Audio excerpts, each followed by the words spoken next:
We are live. That's what I look like. Perfect. All right. Hi, I'm Eric, and I teach anthropology at Tri-C, a community college here in Cleveland, Ohio. Each Thursday from 9:30-ish, obviously I started late today, 9:30 to 10:30 during the semester, so that's spring, summer, and fall.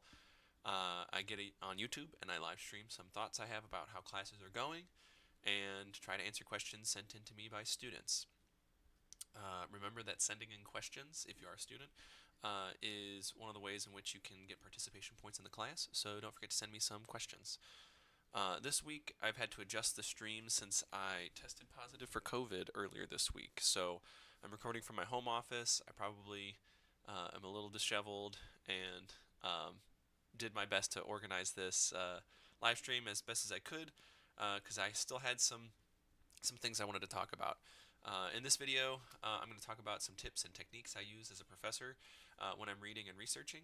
I think these tips will be useful for those in my classes, since I notice many of the questions that I get during classes, because this is week 6, I think, right? Yeah, week 6.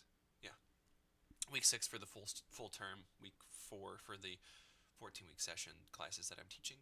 I notice many of the questions that I get are about questions about managing time when doing homework, how to stay on task for things like labs and assignments, and how to prioritize learning. This can be difficult in online classes without set meeting times. A lot of the classes that I teach since I started teaching here in 2018 have been Tri-C uses this weird acronym DWB. Don't ask me what that stands for, but it's online classes with no set meeting times, or asynchronous is the term that we would use in higher education. And I noticed a lot of students need help with, managing their assignments, managing their tasks, staying on track, how to be better at reading. Um, and so, because I got COVID this week, I've been stuck at home with lots of time to think about things. So, I've been thinking about not only the ways I teach classes, but also about the conscious or unconscious behaviors I have when it comes to my own research, writing, and reading. And by putting them to words, I'm hoping that they will be useful to you as the viewer, whether you're reading and writing for my classes or just interested in getting better at reading. And I know it might sound odd to say we need to improve our reading, but there's so much more to reading than just picking up a book or listening to an audiobook. I was watching a video essay earlier this week while keeled over in the bed, um, and the video essay, unfortunately, this is a live stream, so it's not going to be as polished as if I was doing a full video recording, which is one of the reasons I do the live streams, is so that I can sort of just get it all out live, be done with it, no editing involved. It gets posted to YouTube, so it just takes a lot of the back end editing off of my shoulders, just if you want behind the curtain on that front. Um, but the video that I was watching while keeled over in my bed was the kids can't read anymore. It was talking about that meme of kids don't read or can't read. And in it, there was a reference to this 2008 article, which I did pull up. And if I can pull back the screen here, woo! Actually, that's not what I want to do, but now you get to see OBS in all its glory. And then, woof, yeah, you're really getting to see behind the screen the meta. Is Google Making Us Stupid by Nicholas Carr was referenced in that video. Um, and yeah, sorry, it's not polished. And what was interesting about the article by Nicholas Carr is it was sort of talking about,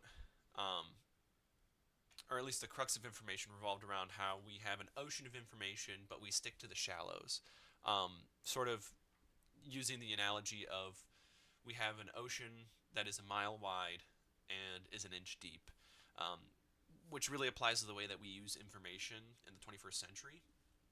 And sorry, I'm just checking my other monitor here. So it's this idea that we aren't really deep reading, and by deep reading, I'm more saying we're not grappling with the text. We're not necessarily giving it our full attention. We're always dividing our attention between things. So the idea that deep reading is thinking, and so it's not necessarily that we are not reading, because we certainly are reading a lot more than we ever have in the history of humanity. I mean, there's no doubt about that.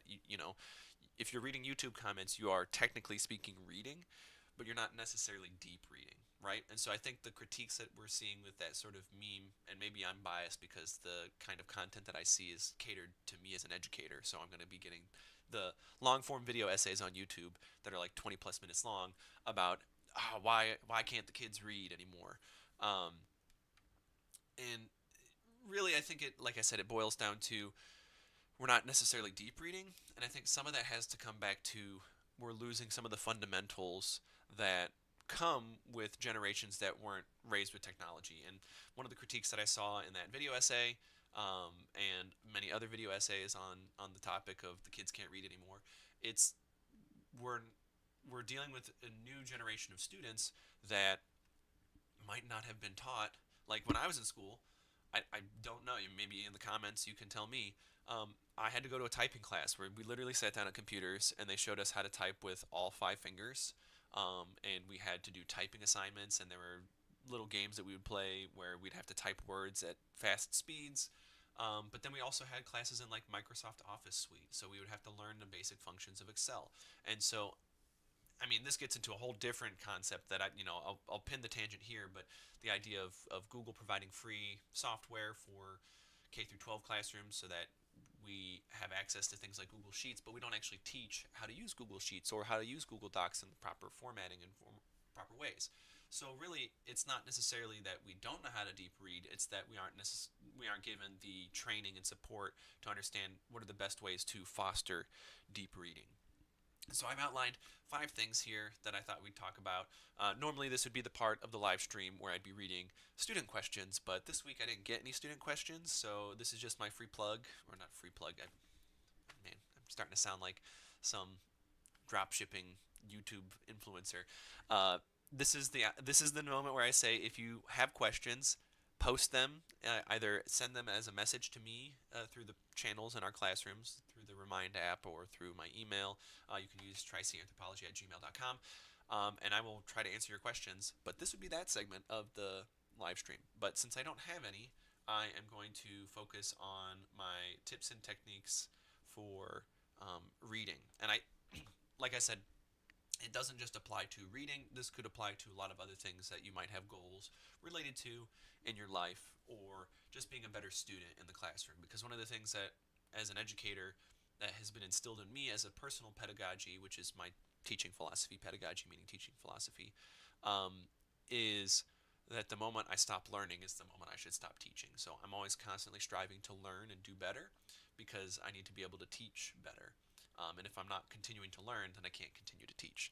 Or at least that's not everyone's teaching philosophy, but that's the one that was instilled in me, and I take it to heart.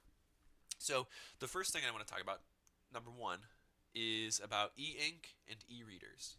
So if you aren't familiar, and I have been surprised, I should say, in the last 6 weeks or so of this semester in particular, how many people are not familiar with e-readers. So if I can angle this down a little bit so you can see me better. Now, I am not sponsored or endorsed by anything. I just have an Amazon Paperwhite Kindle, so that's the one I'm most familiar with. Now, you could go out and buy a Kobo. I believe there's also, I think it starts with an O. Sorry, forgive me that I don't know the rest of them, but if you look up e-readers, e-ink, Kindle's probably going to be the top brand. The Paperwhite is the one that I have. And you'll note on them, they pretty much have one port for plugging them in and charging them, or plugging them into a device if you want to transfer things on and off, a power button, and that's it. When I press it, it's kind of hard to see. It just takes me straight to the book that I'm reading, right? And so what really prompted me to rethink e-readers was I was researching if there's a way to play games on an e-reader, and inadvertently through that search, it got me thinking about the way e-readers are used. And what I found was a lot of people doing interactive fiction, so like choose your own adventures, or hyperlinked stories, or graphic novels, or visual novels, which is a whole subcategory of gaming. A lot of people said there wasn't a lot of development for that in e-readers and e-ink because of the technical limitations, but also that the market for people who have e-readers is not in gaming, because the reason you have the e-reader is because you want to read. You want to be able to read books on it. You want to store a lot of books on it, right? I have a bookshelf behind me, but I could store all of the books on that bookshelf on here. I forget how many thousands of books you could have on an e-reader before the memory runs out. But the point is, this is a device that can only be used for reading. And so, as a result, when I pick it up, I'm choosing to engage in reading in a way that I can't be distracted in the same way that if I pick up my phone and I start trying to read on my phone, not only is the screen different because this is simulating paper, um, this phone, I could just as easily scroll over to any other app on my phone, or if I'm using a tablet or any sort of device that has internet access. Now, granted, this also has internet access, and the way that I use my e-reader is I use Project Gutenberg. So if you're not familiar with Project Gutenberg, you can read online or via multiple different e-reader formats. So EPUB, Mobi, I think is the version for Kindle, and I access Project Gutenberg on my Kindle. And sorry, I don't know how to change my Kindle to change the ads. I still get ads on it as the default. I don't get to control those. Um, and I will just download free books, or using the Libby app, or using Calibre, which is an app that you can install on your desktop to manage PDF documents. So, say you're in a class and the professor gives you a PDF document and you have a Kindle Paperwhite or a Kobo or whatever. If you use the Calibre app, you can actually download the PDF into Calibre, and then when you plug in your e-reader device, using Calibre, you can say export to device. Now, it you could technically do that without Calibre, but in my experience as someone who's a little bit older and my age is starting to show and I'm not as familiar with some of these tech things, or maybe you are someone who just doesn't have the technical know-how, it allows it to automatically format it and export to your device without having to figure out where you need to store it so that you can access it, so that when you turn on your e-reader, it'll show up in your library and you can just start reading that PDF on your e-reader, which is pretty darn cool. And you can do annotations and other things on an e-reader. But I start with this one because part of the problem with deep reading is our attention is always being pulled in different directions. And if you carry this around with you and you're, say, at the grocery store and you're waiting at the checkout line, you could be reading something on your e-reader, knowing that you can't be distracted on anything else, knowing that you can only read it for a few minutes, and so you're just digesting a little bit at a time. So it's sort of a conscious choice to use the e-reader. The other nice thing is that as someone who is a new parent, sorry, this is starting to sound like a real big endorsement, but I think the other benefit is that it forces, not necessarily forces, but it frees me up to read in settings that I otherwise might not be reading. So maybe I'm trying to get my daughter to fall asleep, so I'm sitting in the room with her, but I have to keep the lights off because we're trying to get her to sleep. Luckily, because most e-readers are backlit, I can still be reading even without a reading light that might, wake her up or cause her to stir. So the e-reader gives me a lot of versatility as a parent.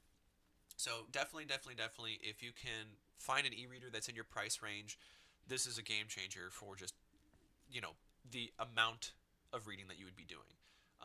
At least reading of text without distractions. The other thing, so that's point number one. It allows you to unplug and dedicate time to that one thing, which is reading. Point number two is timers and power hours. So I recently, a student of mine, Haiti, shout out to Haiti, told me about a timer app that you can use on your phone. It's called Timer Timer. I'm sure you can find a bunch of these on your phone. Here I am going from e-readers to back to your phone, but using a e-reader device, or not e-reader device, um, using one of these visual timer apps, you can actually set timers, and I assume you can sort of see that on my phone. And you can visually mark how much time you have for a certain task. So choosing before you even start a task to dedicate a specific amount of time and then track that time. You can change your screen settings so that you can just have this sitting out and watch the time change. That's an option if you don't want to physically buy one. You could also go on Amazon and search visual timers, and that same concept you can do with, an egg timer or a physical timer, and you would turn the dial, set it down, and so now you have sort of a visual reminder of here's how much time I have left for that specific task, whether it's reading or taking notes or doing schoolwork. Visual timers can't strongly can't strongly enough encourage you to check those out and try utilizing them. Now, I said power hours as well. This is part of that second point that I'm making, is that there's this concept. I've known about it for years, but I didn't have a term for it until recently watching an Extranet Shaquille video. Which, shout out to him. If you're not watching Extranet Shaquille, go check him out. He's got a lot of good educational videos. His main channel, Internet Shaquille, is mostly cooking tutorials, but he has a background in graphic design and instructional design, so he has a lot of great tips on, um, you know, at least in education realms, better navigation of the internet and those sorts of things. But anyway, enough about Extranet Shaquille.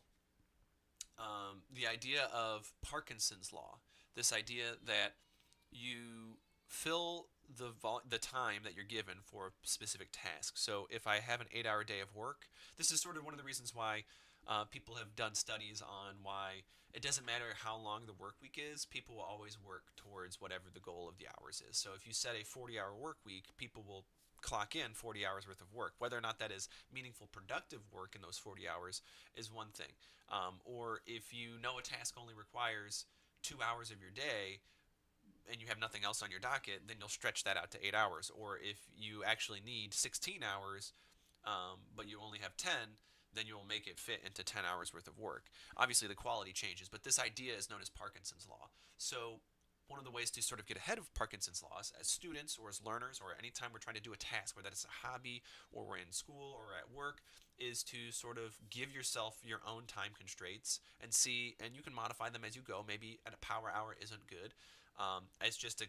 It's catchy. It makes sense. Or not makes sense. It's alliterative. There we go. That's the word I'm looking for.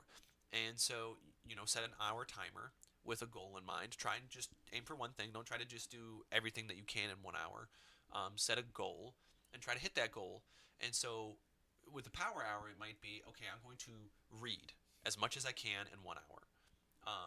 That sort of, again, the idea, if you're using an e-reader, forces you to just use the e-reader. You can't get distracted. By setting the hour time limit, you're also basically forcing yourself into the mindset of, okay, I am going to fill that hour with this specific task or this specific work, and that's known as, like I said, Parkinson's law. So a power hour might be really useful for your homework. So if you're trying to read the textbook, or maybe you could approach that having a power hour for reading for all of your classes. Maybe you're taking a few classes and you subdivide them based on the length of the text that you have. Like, you look and you see, okay, which textbook is the biggest, or which readings have the most time consuming aspects to them.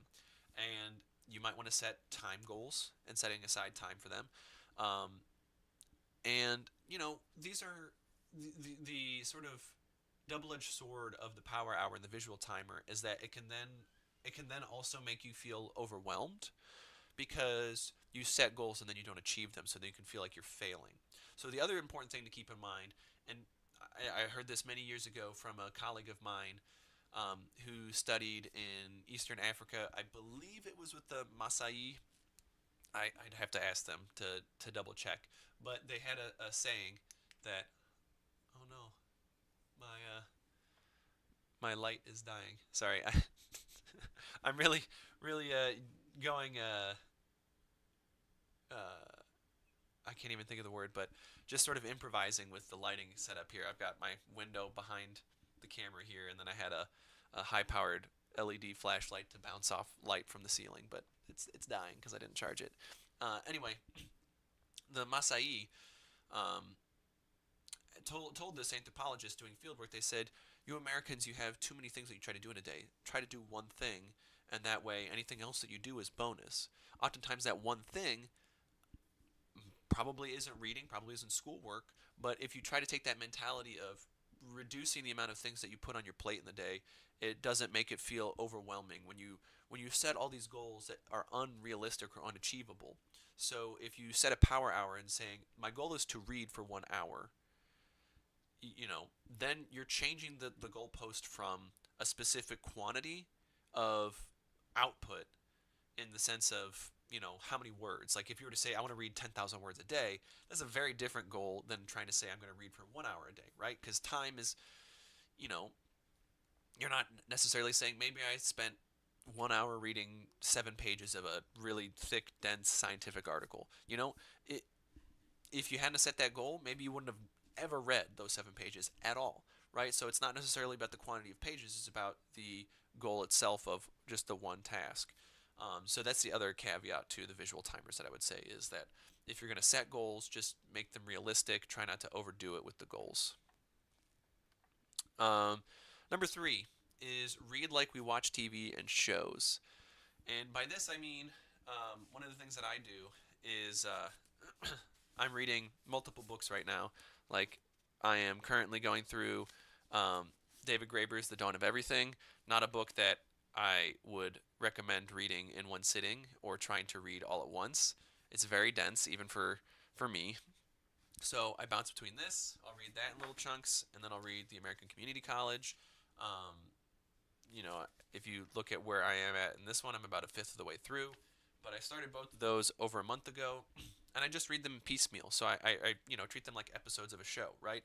You wouldn't sit down and binge. I mean, these days some people do binge, but I think if you take the approach that I can read a little bit of this book, a little bit of that book, then it makes it a little bit more accessible, so that you're not feeling like you have to finish the book before you can start another one. Plus, the idea that you can't multitask or juggle or jump back into a book. It doesn't necessarily apply for all books. Like if you're reading fiction, it might be tricky to bounce between stories and remember where you left off. But I'm mostly focusing on like an academic setting where we're probably reading nonfiction or we're reading for technical stuff at the college level. Number 4, I'm running out of steam here because, like I said, working under not the best conditions, so we're probably going to wrap it up here with these last 2. 4, ask yourself why you're reading this. If you're reading for entertainment, then that's a different mindset than if you're reading it for class. It's one of the things that I think a lot of professors struggle with, myself included, is recognizing that you don't have to read to get anything other than enjoyment out of something. So, you don't have to like think about it in sort of this rise and grind, like what am I getting out of this other than enjoyment? Um, you know, I think one of the approaches that I've struggled with at having been in sort of higher education for so long and reading like a student in a class is the idea that sometimes it's better to read and to just absorb the text than it is to take notes. And this ties in with my last point, which is point number 5, which is don't be afraid to skim, flip through, jump around, not take notes. So I've often found that if I have a notebook open, which I think it's really useful. I've been recently starting to say that a notebook is like a second monitor. So if you have a laptop, the moment your notebook is open, that's a second monitor, right? So if you're reading and you have notes and you're taking notes, that is a very different type of reading than if you're just reading, holding the book in your hands or reading it online. And just reading without having that distraction. So taking notes, I would almost say, can sometimes be put in the same category as a cell phone, in that there's apps and other distractions. It's a second monitor, right? So it's a second screen pulling your attention away from the text itself. So when it comes to note taking, what I'll do is I will try to limit the amount of notes that I take initially, and I might try to take notes after I finish a certain segment. So I might say, okay, this looks like the author has given me a chunk of text that I should be reading in one go. Like I shouldn't subdivide this into different sections. I mean, you can, but if the author is giving me chapters, they had created chapters for a reason, so maybe I try to read this one chapter and then take notes after the fact, maybe flipping back to recall specific pages or text that might be useful. And what that does is it helps you self-reflect on the text that you just read, helps you remember it better, and it doesn't necessarily distract you or take you out of the element, so it doesn't ruin the flow. And this might not work for everyone, but I found, at least for me and for a few other students that I've talked to, is that note-taking while reading can sometimes lead to a very different reading of a text than if you read it front to back, cover, not cover to cover, but if you read it in one sitting and then take your notes after you finish the reading, because what that does is it allows you to, and what it does is it allows you to sort of catch your thoughts before you are premature on them, in the sense that, I know that's a weird way of saying it, but to use an example, sometimes when I was, in my undergraduate, in college, I would be taking notes and I would have a comment, and a sophomoric character that I was, I would be like, oh, what is this author talking about? They're not citing this source, or they're not referring to this important key element of whatever study, or blah blah blah blah blah. And then not two paragraphs later, the author ends up referring to what I was critiquing them of. So things like that, where you might take a note saying like, oh, well, this is really important, and then two paragraphs later, you realize that the author was making a point of, maybe they're trying to give you the inverse of the example because they want to start with the opposite of where we want to end up, because the way they're writing, it's important that we follow and trust the author to some extent about where they're trying to go with something. And so it's not to say that you can't take notes while reading, but sometimes if you're running into roadblocks where you are struggling with reading because you get into this mindset of it's work, it's I've got to get my notebook out and take notes.